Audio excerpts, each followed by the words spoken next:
damos graças, Senhor, pela disposição do coração do Teu Filho, que o Senhor possa usá-lo, Senhor, que o Senhor possa nos edificar através de tudo que o Senhor tem dado a Ele.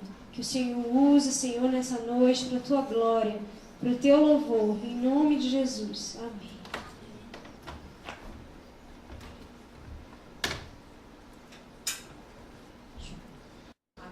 Eu tenho compartilhado nos últimos dias, em alguns lugares que eu tenho passado, sobre sacerdócio.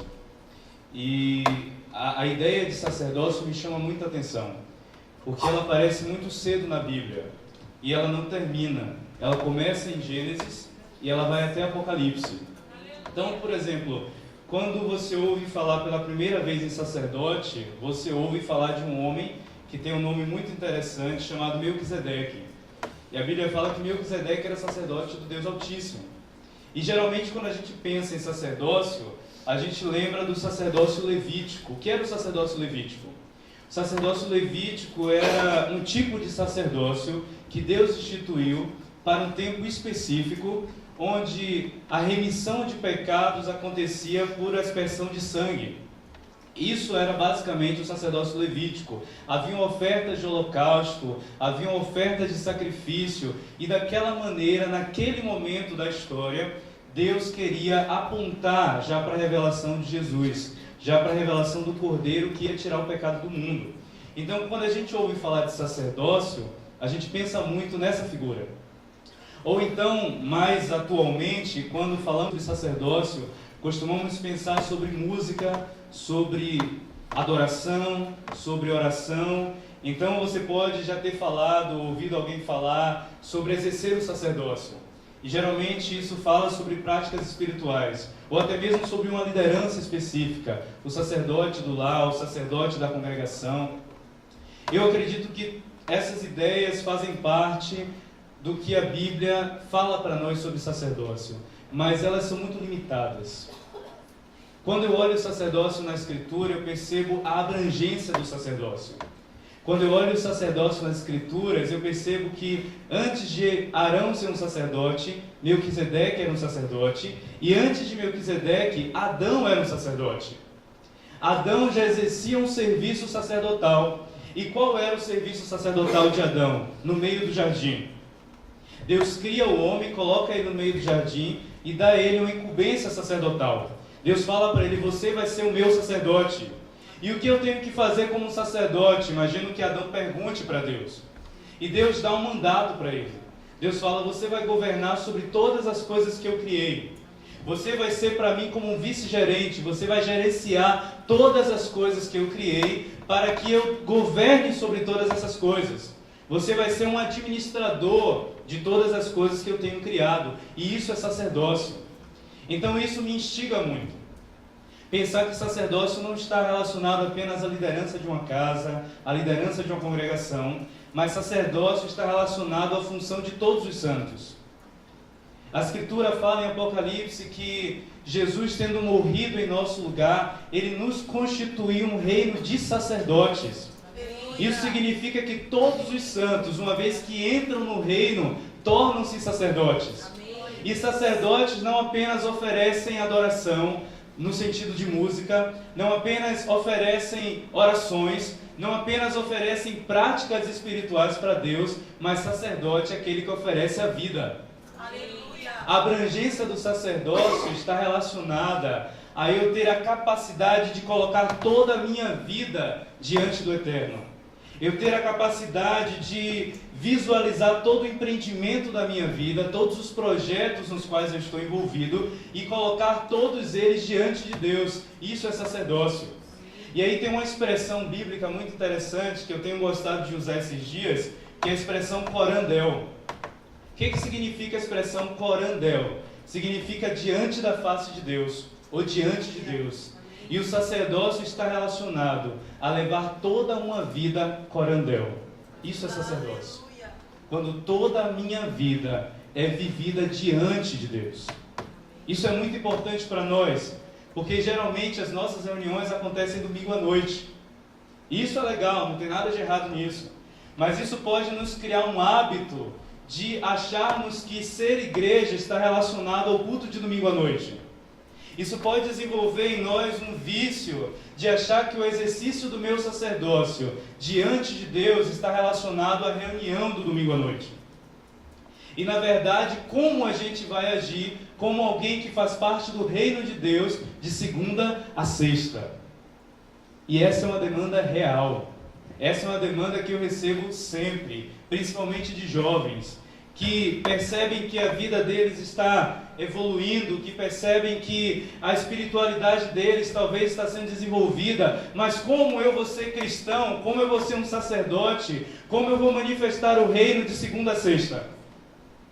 Na empresa onde eu trabalho, como eu vou manifestar o reino de segunda a sexta na faculdade que eu estudo, na escola que eu estudo, na rua onde eu moro, como eu vou manifestar o reino? E quando a gente entende a abrangência do sacerdócio, a gente começa a perceber como se dá a manifestação de um reino eterno todos os dias e não apenas no domingo à noite. E é sobre isso que eu quero falar com vocês hoje. Amém. Queria que você abrisse a sua Bíblia no livro de Êxodo, capítulo 19.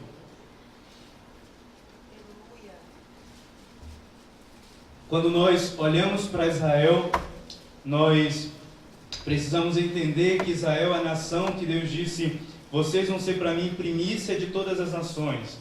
Isso significa que Deus elegeu Israel para ser a nação modelo, a primeira das nações. Deus elegeu Israel para ser um padrão para aquilo que Ele quer fazer em todas as nações da terra, em todo o povo eleito.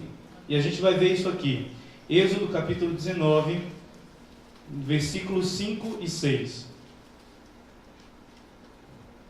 Aqui é o próprio Deus falando para a nação de Israel. Ou falando para Moisés o que ele tinha que dizer para a nação de Israel. Versículo 5. Vamos ler a partir do 4, para ser contextualizado. Vocês viram o que fiz aos egípcios, e como os carreguei sobre asas de águias e os trouxe até a mim. Está falando sobre o povo de Israel. Se vocês prestarem muita atenção ao que eu disser e guardarem a minha aliança, serão o meu tesouro dentre todos os povos, pois toda a terra é minha.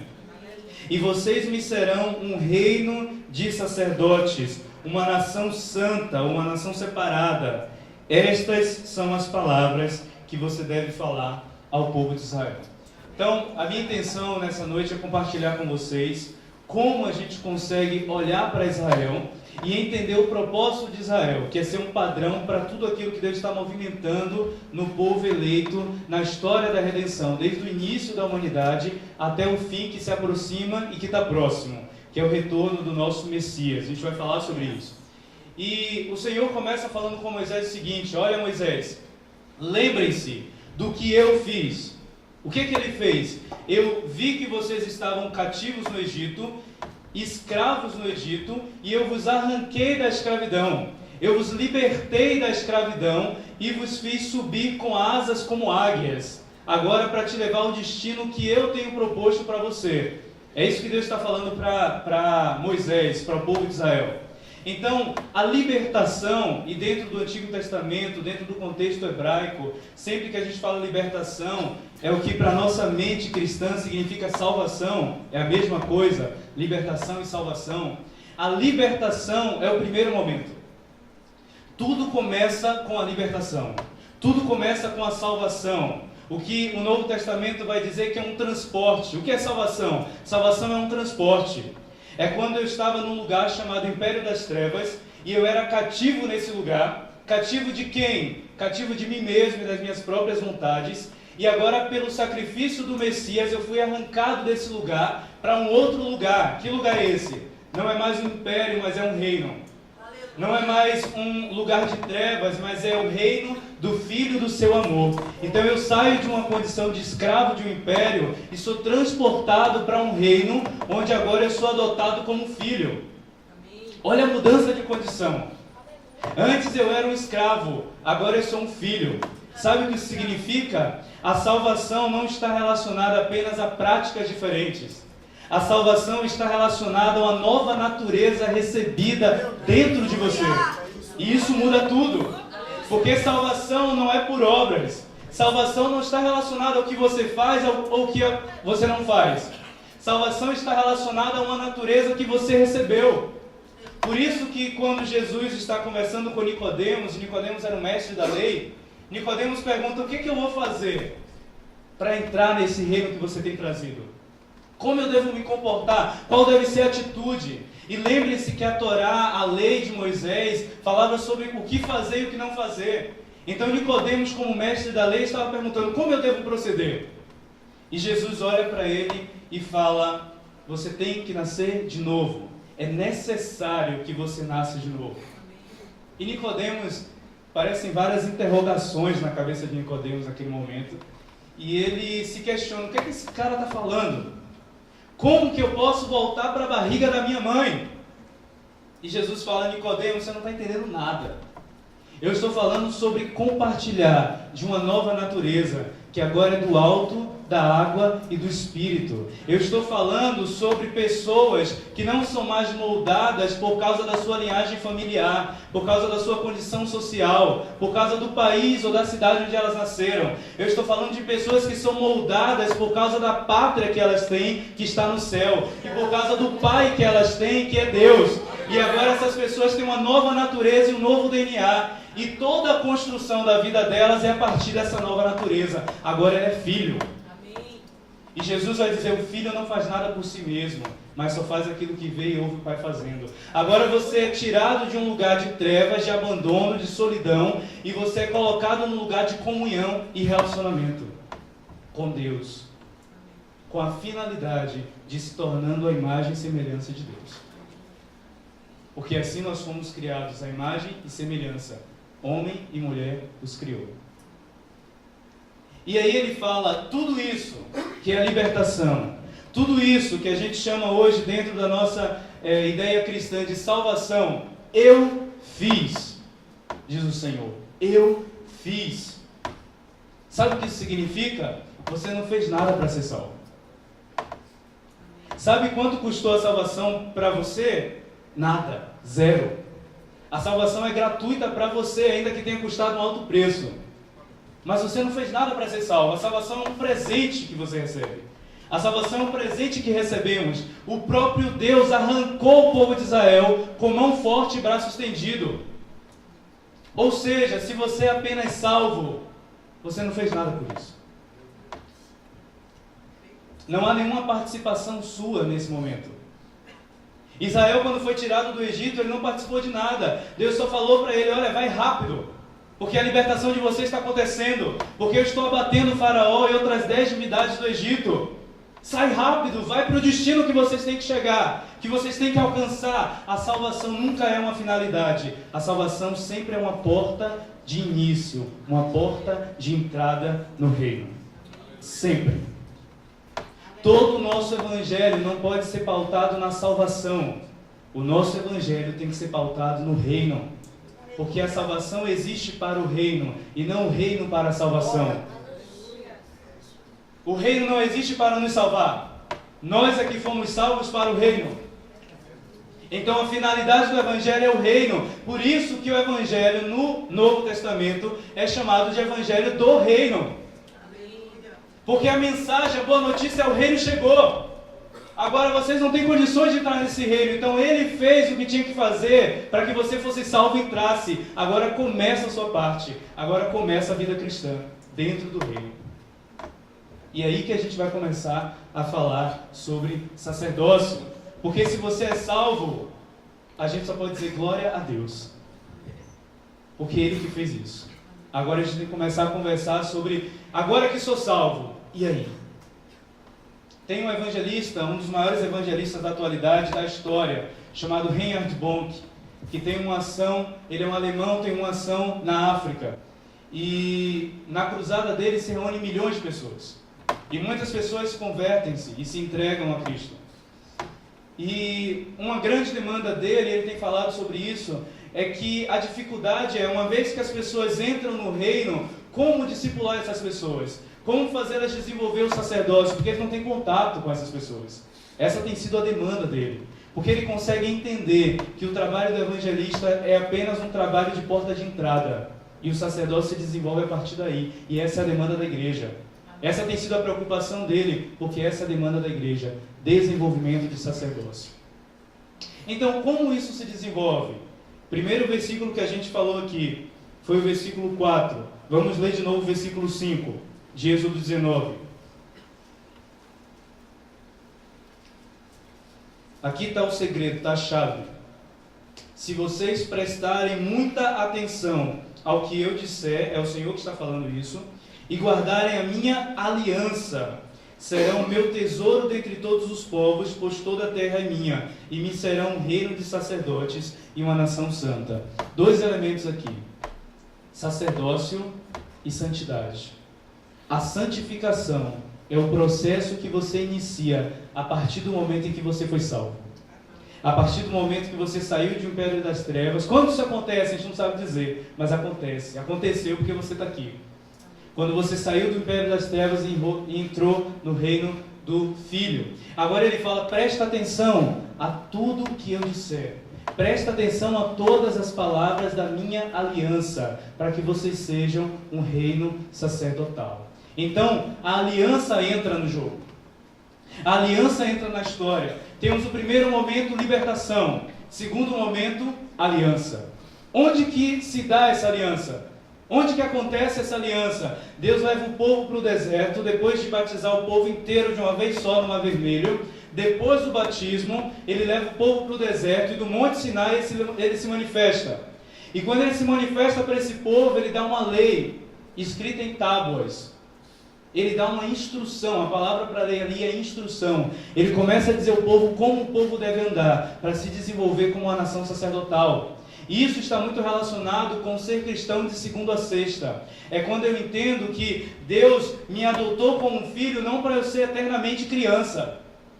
Mas como está escrito em Gálatas, aquele que é criança precisa ficar sobre o governo de um tutor, até que ele cresça e assuma os negócios da família. Deus me adotou como um filho, para que sendo uma criança eu me desenvolva, me torne um filho maduro e assuma a responsabilidade sobre os negócios da família. Eu tenho falado com algumas pessoas que entram numa situação difícil sobre qual decisão tomar. E elas oram, isso é muito importante e muito bom. Mas quando elas oram com uma inclinação mística, pensando: Deus vai me revelar para onde eu tenho que ir, isso é muito equivocado. A oração é para que o Pai faça você relembrar das palavras dele, para que você tenha capacidade de, a partir do mandamento, decidir conforme a vontade de Deus.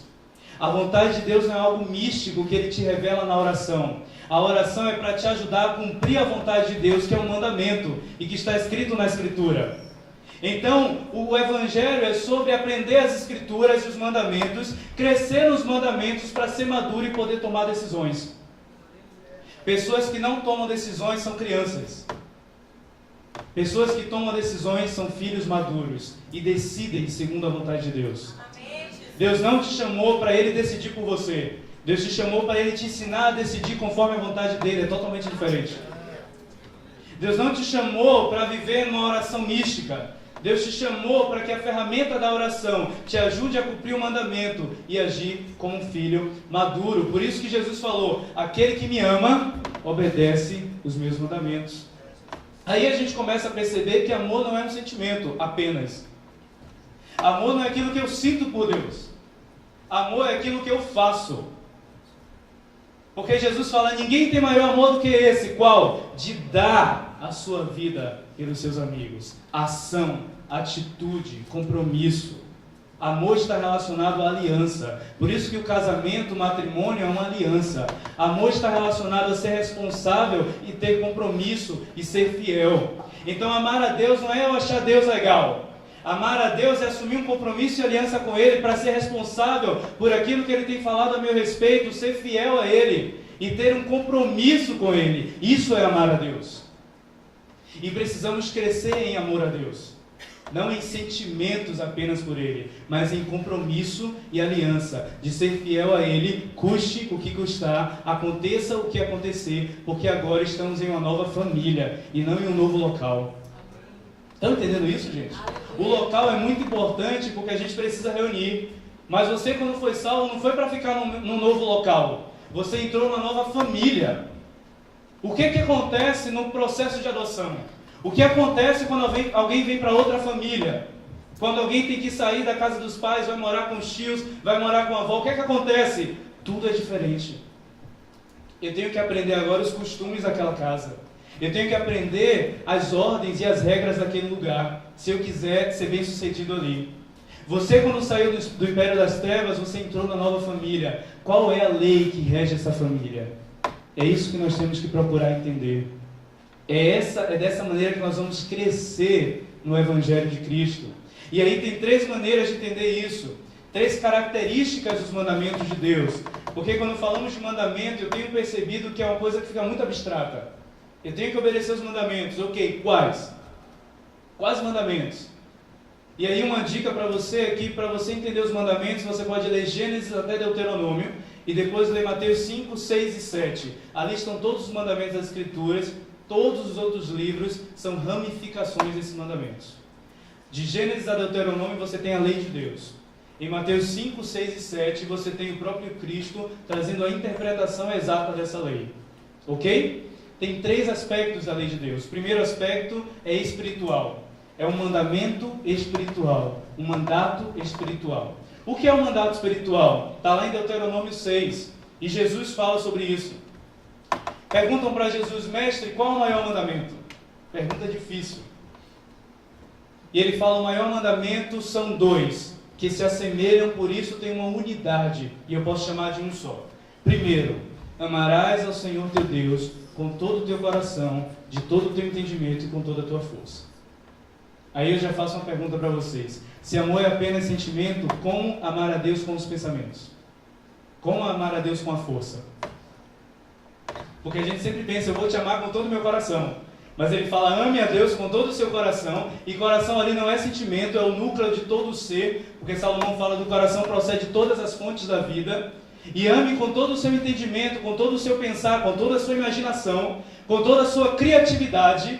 E ame com toda a sua força, com a obra das suas mãos. Ou seja, ele está falando de vida, de trabalho, de entretenimento, de diversão, de lazer, de família, de empreendimento, de estudo, de profissão, de vocação, de tudo. Ele está dizendo: o maior mandamento é: com tudo que você é e com tudo que você tem, sirva a Deus. Faça tudo para que o nome dele seja glorificado através do que você está fazendo. E como eu posso glorificar a Deus, por exemplo, no meu trabalho? Com 3 elementos: expressando verdade, expressando bondade e expressando beleza. Deus sempre está na bondade, na verdade e na beleza. Como eu posso glorificar a Deus fazendo música? Será que a letra só que precisa ser uma letra para Deus? Não, tem que ser tudo para Deus. A música tem que expressar beleza, tem que expressar verdade e tem que expressar bondade. O trabalho que eu faço em frente ao computador tem que expressar beleza, excelência, bondade, porque isso expressa quem Deus é. Porque quando eu olho para o trabalho de Deus, que se chama criação, e alguns chamam de natureza, mas a Bíblia chama de criação, eu percebo que é belo. E eu olho e falo: Deus é belo, porque o que Ele fez é belo. Eu olho e falo: Deus é excelente, é perfeito, porque o que Ele fez é perfeito. É assim que eu glorifico a Deus com a obra das minhas mãos. Eu faço algo excelente para mostrar que o meu Deus é excelente. Estão entendendo isso, gente? E aí a gente tira a nossa vida cristã de um domingo à noite. E a gente começa a entender: eu sou um sacerdote com tudo que sou e com tudo que eu tenho. Com tudo que eu faço, eu sou um sacerdote. Sempre. Eu estou colocando todas as coisas na sujeição do Messias. Todas as coisas, porque esse é o propósito de Deus. Está lá em Efésios 1, fazer convergir todas as coisas. Presta atenção nisso. Fazer convergir todas as coisas. Tudo, pensa em tudo. Pois é. O propósito de Deus é fazer convergir tudo, tanto que está no céu, quanto que está na terra, em Cristo. E nós somos participantes desse trabalho. Então esse é o primeiro mandamento, é espiritual, é algo vertical. É eu colocar tudo diante de Deus. É eu amar a Deus acima de tudo. Por isso que Jesus fala: olha, se alguém ama mais o Pai, a mãe, a esposa, o filho, do que a mim não é digno de mim. Porque o amor de Deus não pode competir com nenhum outro amor. E o amor de Deus também não anula nenhum outro amor. O amor de Deus é o ponto de partida para todo amor. Por isso que ele fala, ame a Deus e depois ame o seu próximo como a si mesmo. Porque você vai entender que Deus te ama e você tem que se amar porque Deus te ama. E se Deus te ama e o próximo é semelhante a você, você tem que amar o próximo também. Então todo amor parte de Deus. Então o amor de Deus não pode competir com nenhum outro. E não anula nenhum outro. Ele tem que ser a base para todos os outros amores. Por isso que, quando Jesus manda a carta para a igreja, ele fala, vocês precisam voltar ao primeiro amor. E a gente pensa, o primeiro amor é o amor que eu encontrei lá no princípio. Não, não é. Primeiro amor ali não é o que vem primeiro de ordem cronológica. Primeiro amor é o que vem primeiro em termos de estrutura. Vocês têm que voltar ao amor que é base da vida de vocês. É isso que ele está falando, voltem ao primeiro amor. Não é aquele amor que eu conheci quando eu me converti, não é isso. O primeiro amor é a base do amor que vai reger a vida de vocês. Voltem ao amor que é a base de tudo. E construam toda a vida de vocês a partir dessa base, porque Deus é amor. E o resumo de todos os mandamentos é amar. Estão entendendo isso, gente? Então é tudo muito prático. Amor é serviço. Tinha um homem que no meio do caminho os ladrões chegaram até ele, roubaram ele, agrediram ele, machucaram, ele ficou à beira do caminho. Então passou um levita. O levita certamente estava atrasado para a reunião, ele olhou para aquele homem e falou, não dá tempo de eu ajudar você, porque eu tenho que exercer o meu ministério, o meu sacerdócio. Aí passou o sacerdote. Esse aí tem que exercer sacerdócio mesmo, né? Ele falou, tem que correr, domingo à noite, esse cara está ferido, mas tem que ir para a igreja. Aí passou um samaritano, aí o detalhe, o homem que estava ferido era de um povo inimigo dos samaritanos. O samaritano passa, olha aquele homem e fala, eu não posso deixar esse homem aqui, eu tenho que servir a ele. Ele pega, cuida daquele homem, leva para a enfermaria e aquele homem é tratado. E aí Jesus pergunta, quem amou e quem é o próximo daquele homem? O samaritano. Agora o samaritano tinha um sentimento bom por aquele homem? Não, porque eles eram inimigos. Então amor não é um sentimento apenas. Ele amou porque ele serviu. Então você pensa, nossa, eu não posso amar uma pessoa que eu odeio. Claro, se você pensar que amor é um sentimento, você não pode amar e odiar ao mesmo tempo. Mas Jesus fala, ame os seus inimigos. E você pensa, como eu vou gostar do meu inimigo? Mas não é para você gostar, é para você amar, é para você servir, é para você cooperar com o propósito de Deus na vida dele. Isso é amar. Amar é servir. Não tem a ver com sentimento. Não tem a ver com gostar. Isso se chama amizade, afinidade, não amor. Na amizade tem que haver amor, é bom que haja. Mas na verdade em tudo tem que haver amor. Porque no final só vão haver três coisas: fé, esperança e amor. A fé, no final dos tempos, não vai ser mais necessária. Porque a fé é a certeza daquilo que eu estou esperando. Se eu já recebi, eu não espero mais. Acabou a fé. A esperança também não, pelo mesmo motivo. Eu esperava algo e já recebi, não espero mais. A única coisa que vai permanecer é agora. Olha, meu tempo não acabou ainda não. Esse é o primeiro aspecto do mandamento, espiritual. O segundo aspecto é o social, que a gente já acabou falando aqui, porque os mandamentos são todos muito parecidos. Entender que o sacerdócio não é algo que eu desenvolvo apenas individualmente. Para eu desenvolver dentro do reino de Deus, eu não consigo fazer isso sozinho. O reino de Deus é inerentemente relacional. Sabe aquela pessoa que fala assim, Deus é contigo? Não tem isso na Bíblia. Na Bíblia só tem Deus é conosco, Emmanuel. Sabe aquela pessoa que fala assim, Deus é o meu Pai? Não tem isso na Bíblia. Na Bíblia só tem Pai nosso que estás no céu. Deus é sempre corporativo, Ele trabalha com o corpo de Cristo. Então não dá para você desenvolver a sua vida apenas sozinho, dizendo eu vou, a salvação é individual, eu vou embora. Não é assim. O reino fala sobre relacionamento. Eu só acesso mais o reino, eu só conheço mais a Deus quando eu vou junto. Porque como você pode dizer que ama a Deus se não ama ao seu próximo? Porque Deus você não vê, mas o seu próximo você vê. Está lá em João, na Epístola de João. Então amar a Deus, servir a Deus, crescer no reino, está relacionado aí junto, e não ir sozinho. Porque Deus nunca esteve sozinho. Deus é uma família em si mesmo, Pai, Filho e Espírito. Não dá para se tornar parecido com Deus sendo sozinho, achando que você é melhor, achando que você vai desenvolver tudo. Não! Confessai uns aos outros a vossa fraqueza. Caminhe juntos, suportai-vos uns aos outros. Suportar não é aquela coisa, eu tenho que tolerar essa pessoa. Suportar é ser suporte. É ser base, é ser plataforma. Sabe o que é um suporte? É isso aqui, ó. Suportar é isso. Seja um suporte para as outras pessoas. Sustente elas. Esse é o mandato social. E percebam que eu estou falando sobre mandamento, porque o nosso Deus é um rei. Ele não é um psicólogo. Nada contra os psicólogos. Mas eu percebo que a gente olha algumas coisas da Bíblia e fala assim, nossa, que conselho legal. Isso vai fazer bem para mim. Não é conselho. Porque Jesus não é psicólogo, é lei. Porque Ele é rei. Ele está mandando você fazer isso. Ele não está te aconselhando. Ele está mandando você fazer. O seu pastor pode te aconselhar, mas o seu Deus manda você fazer. Eu estou falando sobre mandamentos. Quando Jesus fala assim, olha, lá em Mateus capítulo 6, ele fala, buscai primeiro o reino dos céus e a sua justiça, e todas as demais coisas serão acrescentadas. Não se preocupe com o que vocês vão comer, ou com o que vocês vão vestir, porque o Pai sabe que você precisa de todas essas coisas. Não é um conselho. A gente olha e fala, nossa, Jesus está dando um conselho tão bom, que eu vou ficar tão em paz, não vou mais me preocupar, não vou mais ter ansiedade. Não é conselho. Se você fica ansioso porque você não está mais se preocupando, aí é com você, mas você está cumprindo o mandamento.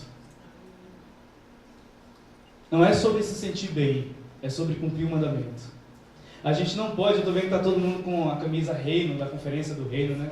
Não pude estar aqui, mas ouvi que foi muito bom.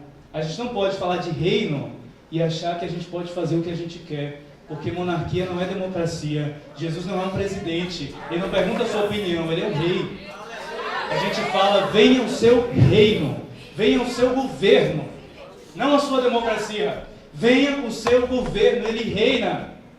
E aí você pode ficar muito desconfortável com essa ideia, porque nós que somos democratas temos dificuldade com a ideia de monarquia. Mas a nossa dificuldade é, e se o rei for ruim? Não existe essa possibilidade. O nosso rei é bom em todo o tempo. O reino dele é paz, justiça e alegria. Ele faz o que ele quer, ele manda fazer e sempre gera paz, justiça e alegria.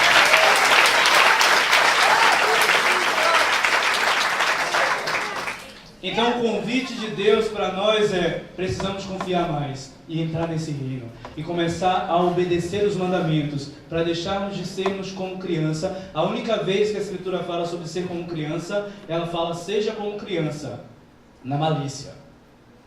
Só. Não tem mais nenhum momento da Bíblia que ela fala para você ser como criança. Só na malícia. O resto é, amadureça e se torne um filho capaz de assumir os negócios do Pai e se tornar coparticipante do que Ele está fazendo. O terceiro e último aspecto do mandamento é cultural. Falamos sobre o mandato espiritual, amar a Deus, o mandato social, amar ao próximo, e vamos falar agora sobre o mandato cultural. Só para fechar o mandato social, lembrem-se quem é o próximo. O próximo não é o menino que está morrendo de fome na África. O próximo é o seu vizinho. O próximo é a pessoa que está do seu lado. Porque é muito fácil a gente falar que vai atender alguém que está lá do outro lado do universo. Mas é difícil a gente falar que vai amar a pessoa que está do nosso lado no trabalho. Então o próximo é olhar para quem está perto de mim e servi-lo. E amá-lo. E cooperar para o propósito de Deus na vida dele. E o mandato cultural aparece em Gênesis também. Deus coloca o homem para governar e fala, você tem que cuidar e cultivar do jardim. O que é cultivar? A palavra cultivo gera a palavra cultura. E a palavra cultura vem da palavra culto. Então a gente tem um tripé aqui. Culto, cultivo e cultura. Olha que loucura. Cultura tem a ver com culto. Toda cultura nasce de um culto. Por isso que toda civilização nasceu de uma base religiosa. Todas, sem exceção de nenhuma na história da humanidade. E sempre vai ser assim. Não tem nenhuma nação com base ateísta. Não existe. Não é possível estabelecê-la. Culto gera um cultivo. Quando eu cultuo alguém, no caso quando cultuamos a Deus, isso gera um cultivo de hábitos. Novos hábitos. E hábitos geram novas habilidades. E habilidades produzem cultura. Então eu ouço muito falar sobre cultura do reino. Mas a cultura do reino não é o que Deus vai vir e vai estabelecer. A cultura do reino é algo que os seus filhos vão cultivando a partir do culto ao único Deus, que é o nosso Senhor. Então cultivar é cumprir os mandamentos a partir do culto. Eu olho para Deus e Deus me mostra, eu sou assim, olha. Eu sou belo, começa a cultivar beleza no que você faz, para gerar uma cultura da beleza. Eu sou santo, começa a cultivar santidade no que você faz na sua vida, para gerar uma cultura de santidade. Eu sou bom, começa a cultivar bondade na sua vida e no que você faz, para gerar uma cultura de bondade. Esse é o nosso papel. É desenvolvermos o caráter de Deus em nós, para que a partir de nós esse caráter seja manifesto. Esse é o nosso papel. Mandato cultural. Eu queria que você olhasse para toda a vida que está diante de você. Olhasse para a cidade que está diante de você. Olhasse para a sociedade que está diante de você, os dilemas, os problemas, e não mais se escondesse de todas essas coisas, porque a Escritura fala que as portas do inferno é que não vão prevalecer. Eu queria que você olhasse para tudo isso e pensasse, eu posso ser uma resposta. Sabe por quê? Porque eu tenho uma resposta. A grande crise dessa geração que se manifesta muito hoje nas crises de sexualidade, de gênero, é crise de identidade. São pessoas que olham no espelho e falam, não sei quem eu sou. De tal maneira que eu não sei nem se eu sou homem ou sou mulher. É crise de identidade, porque falta propósito, falta sentido.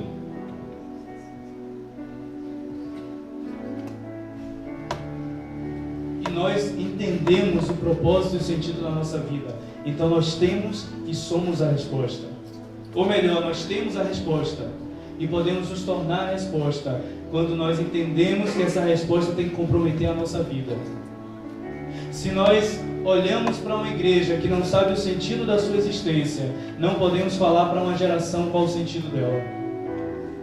Se nós como filhos não sabemos o propósito da nossa vida e andamos sem rumo e sem propósito, não conseguimos escolher o curso que a gente vai fazer na faculdade, porque a gente está pensando mais em ganhar dinheiro do que em vocação, e desenvolver aquilo que o Pai nos criou para ser, a gente não pode falar para uma geração. Mandamentos. Ame ao Senhor teu Deus sobre todas as coisas, com todo o seu ser. Ame ao seu próximo como a si mesmo. E cultive a terra a partir dessa nova cultura. Cultive a terra a partir desse novo culto. Desenvolva. Não se sinta limitado pelas coisas desse mundo. Avance segundo aquilo que o Pai está gerando dentro de você. Não se esconda mais. Há um período de se esconder e há um período de aparecer. Há tempo para todas as coisas debaixo do céu. Sabe qual é o período de se esconder? O período que você não tem fogo dentro de si. Porque Jesus fala, vocês são luz do mundo. Luz naquela época não era luz elétrica. Tinha que ter fogo para gerar luz. Aí ele fala, quando tem fogo gera luz, não pode ficar debaixo da cama. Tem que ser colocado para todos os homens verem. A gente fala muito sobre ser a luz do mundo. Não vamos conseguir ser luz se não tivermos fogo. E Deus é fogo. Sabe o que é ter fogo? É ter a presença de Deus dentro de si. E à medida que eu permito que isso cresça, e cresça, e cresça, eu começo a iluminar todas as pessoas. Eu não tenho que fazer esforço para ser luz, eu tenho que fazer esforço para queimar. O sacerdote tinha uma obrigação, ele vai manter o fogo queimando sobre o altar continuamente e não se apagará. E isso vai ser luz para todas as nações. John Wesley, um grande evangelista, dizia, olha, incendeie-se por Deus, pegue fogo e os homens irão vir ver você queimar. Estão entendendo isso, gente? Não é sobre atrair pessoas, é sobre queimar por Deus e as pessoas serão atraídas. Não é sobre fazer algo para alcançar pessoas, porque a igreja do primeiro século não fazia isso. A Escritura fala em Atos que eles perseveravam na comunhão dos santos, na oração, na doutrina dos apóstolos, e Deus ia acrescentando os que iam sendo salvos, porque as pessoas olhavam e falavam, estamos sobre o Império Romano, a nossa vida não tem sentido, a sexualidade está desenfreada, está tudo ruindo. Quem é esse povo que vive bem? Quem é esse povo que ama a Deus? Quem é esse povo que ama um ao outro? Quem é esse povo que abre mão do que é seu por causa do outro. Quem é esse povo? De onde eles vieram? Eles não fazem parte dessa terra, eles não fazem parte desse mundo. Eu quero fazer parte desse povo. Isso é evangelização. Isso é evangelização. É um povo que gera testemunho de quem é Cristo, testemunho do Evangelho, e as pessoas são atraídas por aquilo que eles estão vivendo. Nós não podemos mais tolerar que as pessoas ouçam a nossa mensagem e verifiquem na nossa vida que a nossa vida não corresponde com a nossa mensagem. Nós não podemos mais tolerar isso. As pessoas precisam ser atraídas pela presença que existe, que é real, no meio da igreja. Sabe qual é a estratégia de evangelização de Deus? Pergunta para a pessoa que está do seu lado. Qual a estratégia de evangelização de Deus? Olha aqui que eu vou responder. Igreja. Deus olhou para o mundo e falou: eu quero reconciliar o mundo comigo mesmo. Já sei o que eu vou fazer. Eu vou gerar um povo a partir de mim. Esse povo vai ser padrão de quem eu sou. Todas as ações vão olhar para esse povo e dizer: quem é essa galera? Porque eu quero fazer parte do que eles estão vivendo. Eu estou vivendo no meio de uma geração onde todo mundo só pensa em si. Esse povo pensa no outro. Eu estou vivendo no meio de uma geração onde todo mundo só quer ganhar dinheiro. Esse povo até perde dinheiro para ganhar vida. Quem é esse povo? Eu quero fazer parte. Isso é a igreja. Isso é avivamento. Avivamento não é algo que Deus traz porque a gente está orando. Avivamento é algo que a gente entende que precisa e ora para Deus nos avivar, para que a gente possa viver a realidade da igreja. Não fica levantando a sua mão esperando que Deus vai trazer avivamento e vai cair na sua cabeça. Pensa que Deus vai avivar a sua vida, para que Ele produza avivamento sobre a terra. E as pessoas olhem e digam: esse é o nosso Deus, essa é a presença, esse é o lugar do qual nós nos perdemos, do qual nós saímos. Tem um escritor chamado C.S. Lewis, escritor das Crônicas de Nárnia. Ele fala que nós temos uma saudade de coisas que a gente nunca viveu. Que saudade é essa? Saudade da presença, saudade do jardim. Teve um dia que o homem estava no meio do jardim com a presença de Deus. Isso foi arrancado de dentro de nós pelo pecado. Agora existe uma saudade, um saudosismo. Está faltando algo, eu não sei o que é. A minha vida nunca se satisfaz, eu não sei o que é. A minha vida parece não ter sentido, eu não sei o que é. Nós sabemos o que é. E quando nós construímos o jardim com a presença, as pessoas vão olhar e dizer: era isso que estava faltando dentro de mim. Era isso que eu não encontrei em nenhum lugar do mundo. Mas esse povo está vivendo. Esse povo ama mais o seu próprio Deus do que a sua própria vida. Eu quero fazer parte disso. Eu queria que você fechasse seus olhos para a gente fazer uma oração. Se você puder, fique de pé.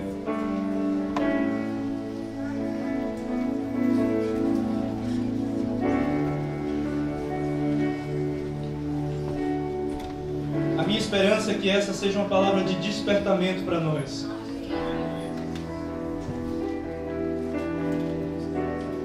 Eu queria que você fizesse a sua oração dizendo: Espírito Santo, ore a Ele, ore ao Espírito Santo. Espírito Santo, desperta a minha vida. Desperta a minha vida. Que tudo aquilo que eu tenho ouvido não seja apenas palavras lançadas ao vento, mas que isso comprometa a minha vida. Que isso movimente o meu interior, que isso mude a minha estrutura, Pai.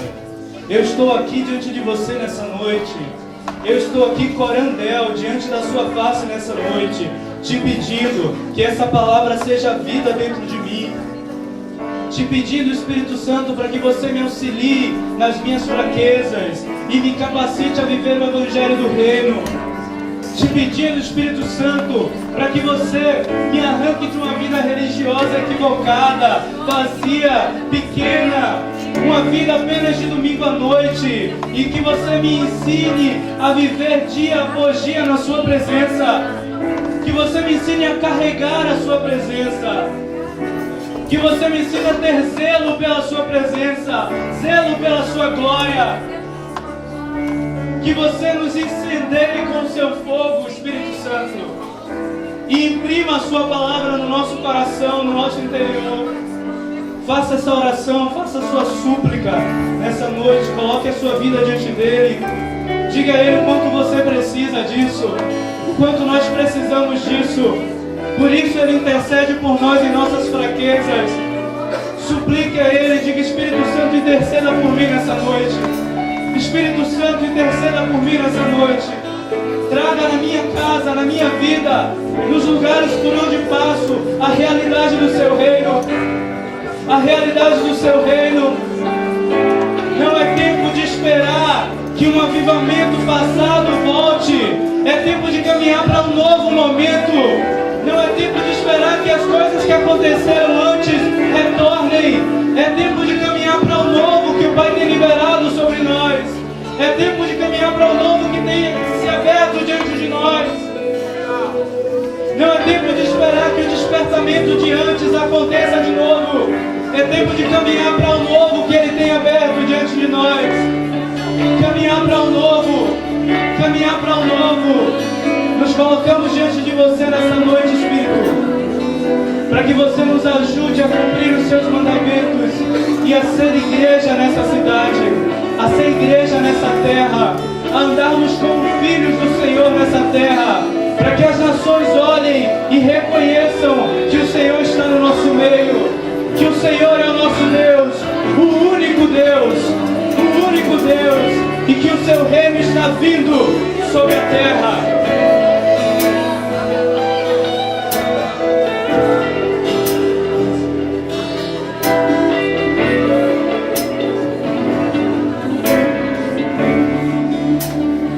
Você pode continuar fazendo a sua oração. Eu queria fazer um convite para aquelas pessoas que compreendem que nesse mundo nada satisfaz completamente o nosso interior, nada satisfaz completamente o nosso ser, que andamos buscando de prazeres em prazeres e nada nos preenche. Eu queria convidar essas pessoas que querem entregar a sua vida ao reino de Deus, entregar a sua vida a Cristo, que nesse momento apenas essas pessoas permaneçam com a mão levantada. Apenas essas pessoas agora levantem suas mãos. Diga: eu quero viver a plenitude do reino de Deus. Erga a sua mão. Erga a sua mão, é um convite para você. O reino de Deus chegou. Mude a sua vida. Permita que Ele toque a sua vida. Que Ele convide você para viver algo que você nunca viveu até aqui. Apenas essas pessoas ergam as mãos.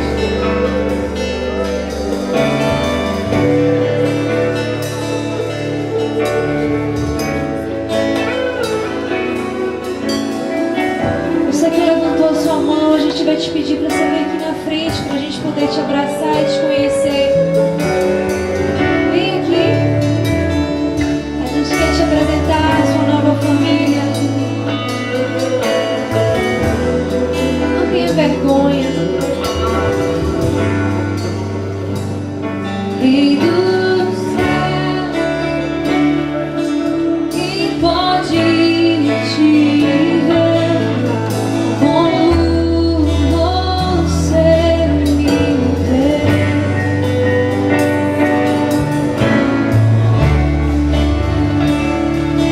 Quem pode subir e entrar no seu lugar?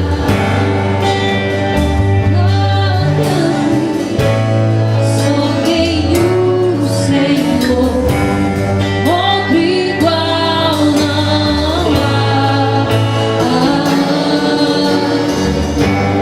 Dono de tudo que existe, dono do meu coração. Pai, que estão os teus filhos, Senhor. Eu queria que vocês repetissem com a gente. Senhor Jesus, hoje eu reconheço que sem Ti eu nada sou. Jesus, eu te peço que o Senhor entre em meu coração. Seja o Senhor da minha vida. Que a minha boca confesse e o meu coração declare todos os dias que o Senhor é o Senhor.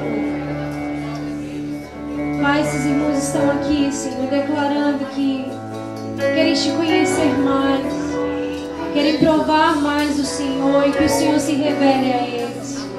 Nós, como tua igreja, estamos aqui para cuidar e ser família, Jesus. Que eles possam ser bem recebidos, amados. Em nome de Jesus, eu vou pedir para vocês virarem para trás quando a gente cantar de 1 até 3. E vocês vão conhecer a nova família de vocês, os seus novos amigos, as pessoas que vão estar ao lado de vocês. O que vocês precisarem, a gente está aqui. Bom? 1, 2, 3.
Viver isso, Senhor, que o Senhor te abençoe e te guarde.